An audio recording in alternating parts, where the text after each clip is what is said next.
லெபனானுக்கு புதிதாக பிரசிடென்ட் ஒருத்தரை தேர்ந்தெடுத்திருக்காங்க.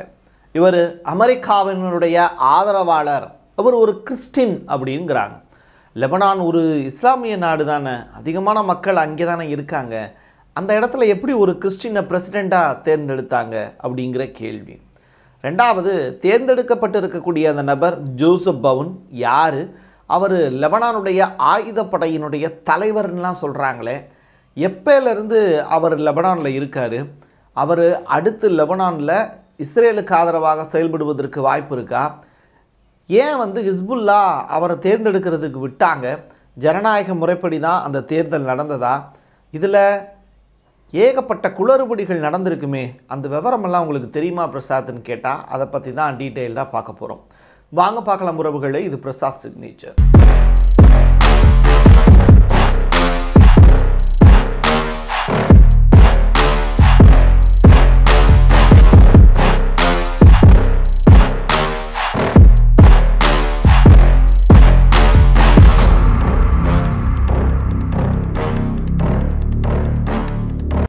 First of all நம்ம பார்க்க வேண்டியது, லெபனானில் பிரசிடெண்ட்டுக்கான தேர்தல் எந்த அளவுக்கு முக்கியத்துவம் வாய்ந்தது அப்படிங்கிறத பார்க்கணும். 1990 லெபனானில் நடந்த உள்நாட்டு கலவரத்துக்கு பிறகு பிரசிடெண்ட்டுக்கான அந்த பதவி இருக்குல்ல, அதற்கான அந்த பொறுப்புகள்லாம் கொஞ்சம் கொஞ்சமாக குறைக்கப்பட்டது. இப்போது பிரைம் மினிஸ்டராக இருக்கக்கூடிய மிகாட்டி இருக்கார்ல, அவரை கூட பிரசிடெண்ட் நினச்சாரு அப்படின்னா போஸ்டிங்கில் இருந்து தூக்கலாம். அந்த அளவிற்கு வலிமை பெற்ற ஒரு போஸ்டிங் தான் இந்த பிரசிடெண்ட் போஸ்டிங். இப்போ சில மாற்றங்கள்லாம் இந்த பிரசிடெண்ட் போஸ்டிங்கான பொறுப்புகளில் கொண்டு வந்திருக்காங்க அப்படின்னு சொல்கிறாங்க. காரணம் யாருன்னா ஹிஸ்புல்லா. ஹிஸ்புல்லாவினுடைய ஆதிக்கம் தான் லெபனானுடைய பார்லிமெண்ட்டை அலங்கரிக்குது. 2 ஆண்டு காலமாக இந்த பிரசிடெண்ட் போஸ்டிங்கு நிரப்பப்படவே இல்லை. மைக்கேல் அவுன் இப்போது கடைசியாக பிரசிடெண்ட்டாக இருந்தார். அவரும் ஒரு கிறிஸ்டின். இப்படிப்பட்ட நிலையில் 2 ஆண்டு காலமாக ஏன் பிரசிடெண்ட் போஸ்டிங் போடவே இல்லை அப்படிங்கிற கேள்வி இருக்குது. 12 முறை பிரசிடெண்ட் எலெக்ஷன் நடத்தப்பட்டுச்சு. ஆனாலும் ஹிஸ்புல்லா ஏதேதோ காரணங்கள் சொல்லி வாக்கெடுப்பில் தள்ளி போட்டுக்கிட்டே இருந்தாங்க. அதை ஃபெயிலியராகவும் ஆக்கினாங்க. அப்போ இது நடந்தது 13வது முறையாக ஒரு தேர்தல் நடந்திருக்கு. 13வது முறையாக நடந்திருக்கக்கூடிய இந்த தேர்தலையும் ஒரு கிறிஸ்தவர் தான் அந்த இடத்துல பிரசிடெண்ட் போஸ்டிங்கில் போய் உட்காந்துருக்கார். அவர் பேர் தான் மைக்கேல் அவுன். இப்போது ஏன் 2 ஆண்டு கால தாமதம் அப்படிங்கிறத தாண்டி ஹிஸ்புல்லாவினுடைய ஆதரவாளர் தான் அந்த இடத்துல போய் உட்காந்துருக்காங்களா அப்படின்னு கேட்டால் கிடையாது. இந்த மைக்கேல் அவுன் அப்படின்னு சொல்லப்படக்கூடிய அந்த நபரை போஸ்டிங்கை தாண்டி இப்போ ஜோசப் பவுன் வந்திருக்கார்ல, இவர் தான் இப்போதைய பிரசிடெண்ட். இப்போ தான் ஜஸ்ட் நவ் தான் அறிவிச்சிருக்காங்க. இவர் முழுக்க அமெரிக்காவினுடைய ஆதரவாளர். சரி, இந்த எலெக்ஷன் ப்ராசஸ் எப்படி நடந்தது, எத்தனை ஓட்டுகள் அவர் வாங்கினார் அப்படின்னு கேட்டால், மொத்தமாக 128 ஓட்டுகள் இருக்குது. அதில் 99 வாக்குகளை அவர் வாங்கியிருக்கார். ஈவன் ஹிஸ்புல்லாவும் அவருக்கு ஆதரவாக தான் ஓட்டு போட்டிருக்காங்கங்கிறது ஆச்சரியமான விஷயம். அப்போது இந்த இன்பிட்வீன் கேப்பில் என்ன நடந்தது? ஹிஸ்புல்லா வேட்பாளர் யாரையுமே நிறுத்தலையா அப்படிங்கிற அடுத்த கேள்வி இருக்குது. ஹிஸ்புல்லா சுலைமான் பிழாங்கி அப்படின்னு சொல்லப்படக்கூடிய ஒரு நபரை நிப்பாட்டினாங்க. இந்த சுலைமான் அப்படின்னு சொல்லப்படக்கூடிய நபர் கிறிஸ்தவர் கிடையாது. இதுதான் இந்த இடத்துல இருக்கக்கூடிய மிக முக்கியமான விஷயம். அப்போது இந்த பிரசிடெண்ட் போஸ்டிங் அப்படிங்கிறது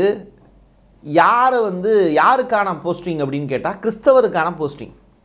அப்போ இதை ரொம்ப காலமாக சுலைமான் தான் அந்த இடத்துல போஸ்டிங்கில் வரணும் அப்படின்னு ஹிஸ்புல்லா சொல்லிகிட்டே இருந்தாங்க. அதனாலேயே லெபனானில் ஒரு பிரசிடெண்ட்டை தேர்ந்தெடுக்கிறதுக்கு 2 வருஷம் ஆச்சு. இதுக்கு இடப்பட்ட கேப்பில் இந்த சுலைமான் யாருன்னு சொல்லி விசாரித்தா, அவர் சிரியாவினுடைய முன்னாள் அதிபராக இருந்தார்ல, யார்? அசாத் அவர்கள். அவருக்கு ரொம்ப நெருக்கமான ஃப்ரெண்டு அப்படிங்கிறாங்க. அவருடைய ஒய்ஃப் இருக்காங்கல்ல, ஆசாத் அவர்களுடைய ஒய்ஃபு, அவங்க யாருன்னு கேட்டால் இங்கிலாண்டினுடைய ஸ்பை அப்படிங்கிறாங்க.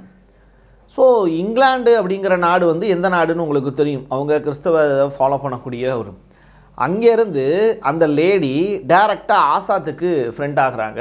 அதற்கு பிறகு அந்த ஸ்பையை தான் அவர் மணந்துக்கிட்டாரு. அது மூலியமாக தான் அவங்களுக்கு 3 பிள்ளையெல்லாம் பிறந்தது அப்படின்ற சொல்கிற அந்த தியரிலாம் இருக்குது. அந்த தியரியாகவே இருக்குது. அதற்கான 2 லெட்டர்லாம் காமிக்கிறாங்க. பட் அது எது உண்மை அப்படிங்கிறது நமக்கு தெரியாது. அவங்க இங்கிலாண்டினுடைய ஸ்பையான். அப்போ ஆசாத் அவர்களுடைய நெருக்கமான நபராக இருக்கிறார் இந்த சுலைமானி அப்படிங்கிற இந்த நபர், சுலைமான் அப்படிங்கிற நபர். இவங்களும் ஹிஸ்புல்லாவினுடைய ஆதரவாளர். இந்த 2 வருஷமாக எலெக்ஷனே நடத்தாமல் இருந்த ஹிஸ்புல்லா தொடர்ச்சியாக இஸ்ரேலோடு மட்டும் போரிட்டுக்கிட்டே இருந்துச்சு. அப்போது ஒரு 60 நாள் போர் நிறுத்தம் கொண்டு வரலாம் அப்படின்னு சொல்லிட்டு ஒரு தீர்மானம் ஒன்று நிறைவேற்றுறாங்க. அது ஏற்கனவே 2006 அவங்க போடப்பட்ட அந்த ஒப்பந்தத்தின் அடிப்படையில் பெரிய போர் ஒன்று நடந்தது. அந்த போருக்கு பிறகு ஒரு சமாதான உடன்படிக்கை ஐக்கிய நாடுகள் சபையால் கொடுக்கப்பட்டது. அதை அமல்படுத்தினாங்க. எல்லைக்கோடும் விதிக்கப்பட்டது. இதெல்லாம் சரியாக ஃபாலோ பண்ணணுங்கிறது தான் ஐக்கிய நாடுகள் சபையினுடைய ரெக்வஸ்ட்டு.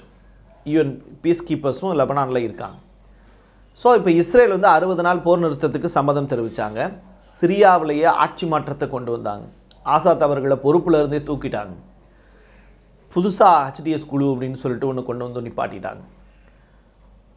இப்படிப்பட்ட சூழ்நிலையில் தான் இந்த சுலைமான் அப்படின்னு சொல்லப்படக்கூடிய ஹிஸ்புல்லாவினுடைய ஆதரவாளர் தன்னுடைய ஆதரவை ஜோசப்புக்கு கொடுக்குறார். நான் போஸ்டிங்கில் இருந்து விளைவிக்கிறேன், நான் போட்டியிலிருந்து விளைவிக்கிறேன் அப்படின்னு அவர் சொல்கிறார். அப்போது இந்த ஜோசப்புக்கு வாலண்டியராக ஹிஸ்புல்லா ஆதரவு கொடுக்க வேண்டிய தேவை இருக்குது. காரணம் என்னென்னா, சிரியாவினுடைய நட்புங்கிறது இல்லாமல் போயிடுச்சு. இந்த சிரியாவை தாண்டி தான் ஈரானில் இருந்து லெபனானுக்கு ஆயுதங்களே போகணும். அப்போது ஆயுத சப்ளை அப்படிங்கிறது ஈரான்கிட்டருந்து கட் செய்யப்பட்டது.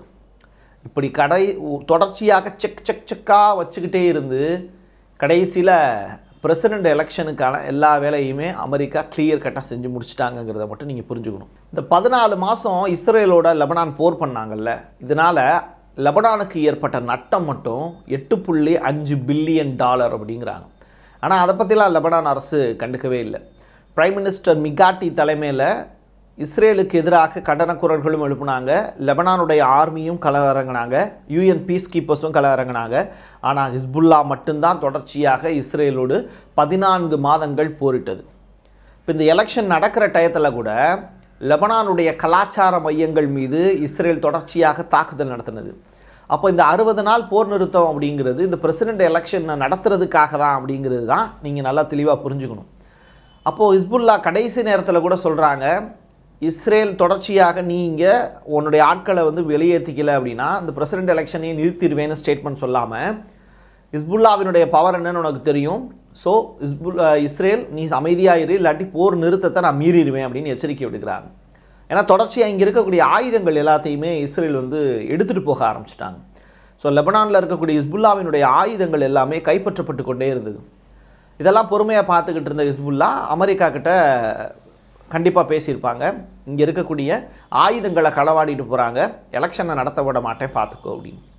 அதனால தான் ஃபஸ்ட் ரவுண்டில் ஜோசப் அவனுக்கு வாக்குகள் கம்மியாக தான் கிடச்சிது. 71 வாக்குகள் தான் கிடச்சிது. அதற்கு பிறகு லா மேக்கர்ஸ் வாக்களித்தாங்க. அவங்களுடைய வாக்குகளில் தான் அவருக்கு ஒரு 14 to 15 ஓட்டுகள் தாராளமாகவே கிடச்சிது. இதன் அடிப்படையில் தான் அவருக்கு 99 வாக்குகள் கடைசியாக பதிவாச்சு அப்படிங்கிறாங்க. ஸோ செகண்ட் ரவுண்டில் தான் அவர் ஜெயிக்கிறதுக்கான வாய்ப்பே ஹிஸ்புல்லா கொடுத்துருக்காங்க. ஸோ இந்த இடத்துல நீங்கள் நோட் பண்ணி பார்த்தீங்க அப்படின்னா, எக்கனாமியை டெவலப் பண்ணுறதுக்கு ஜோசப் அவுன் அடுத்து முயற்சி பண்ணணும் அப்படிங்கிறாங்க. இப்போ இப்படிப்பட்ட நேரத்தில் தான் யார் இந்த ஜோசப் அவுன் அப்படிங்கிற கேள்வி நமக்குள்ளே வருது.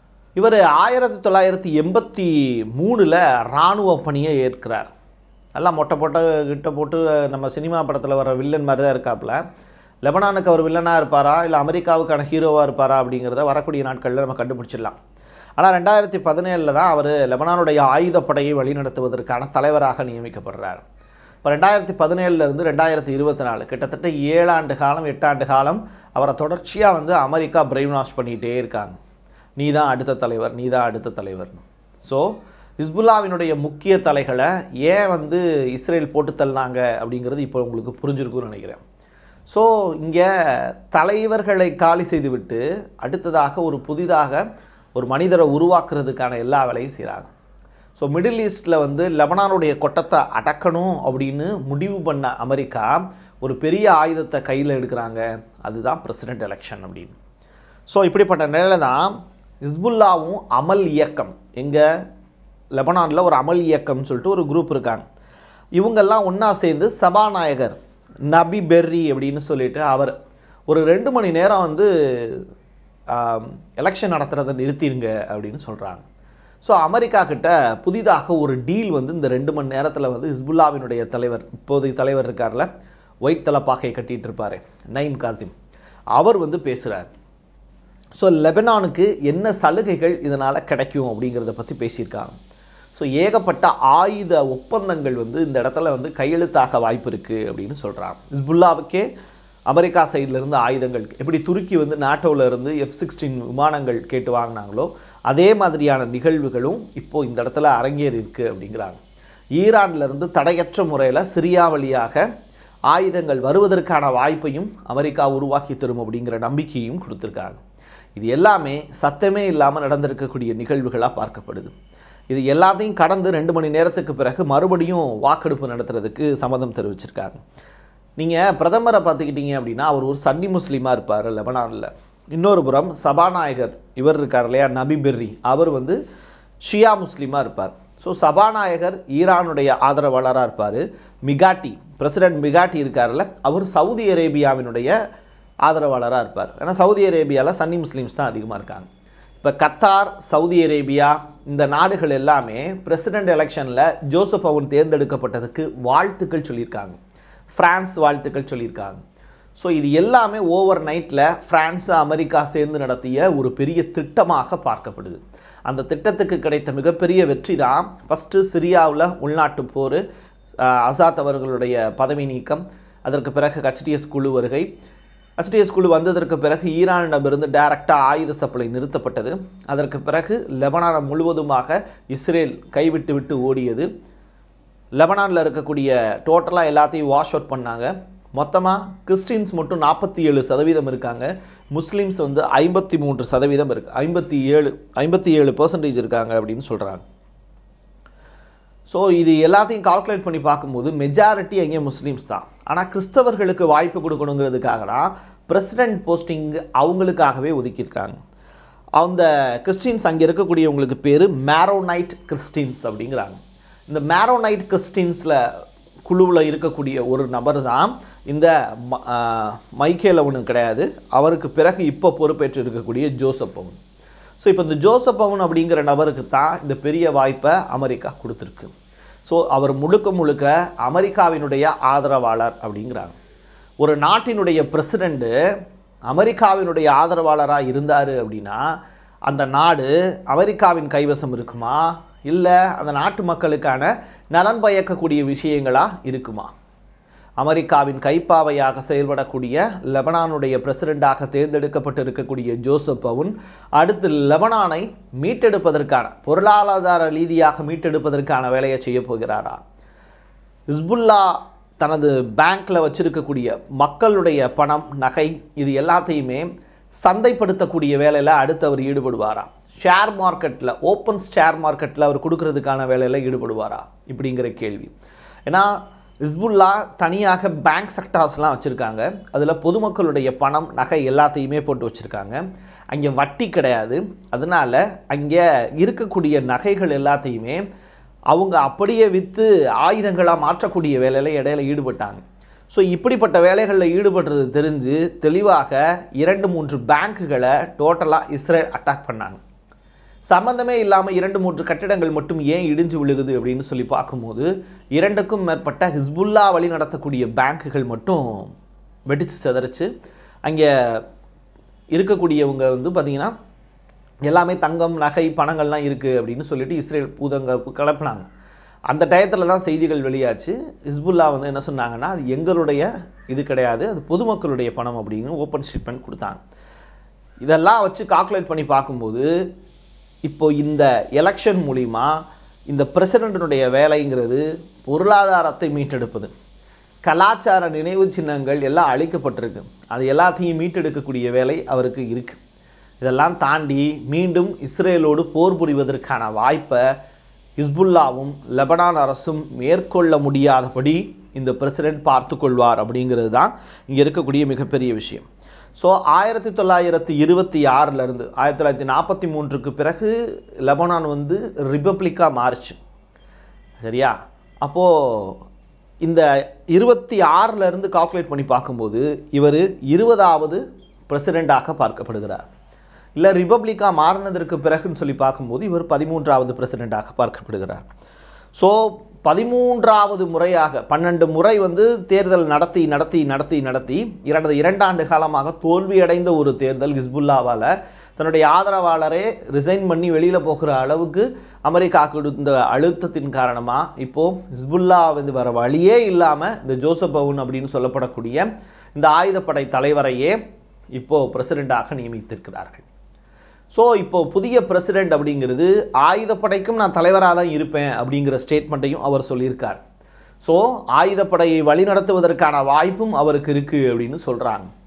ஏன்னா அந்த படைகள் எல்லாமே லெபனானுடைய படைகள் எல்லாமே இவர் சொல்படி தான் கேட்பாங்க. ஸோ முழுக்க படைகளை வழிநடத்தக்கூடிய தகுதியும் ஏற்கனவே திறனும் அவருக்கு இருக்குது.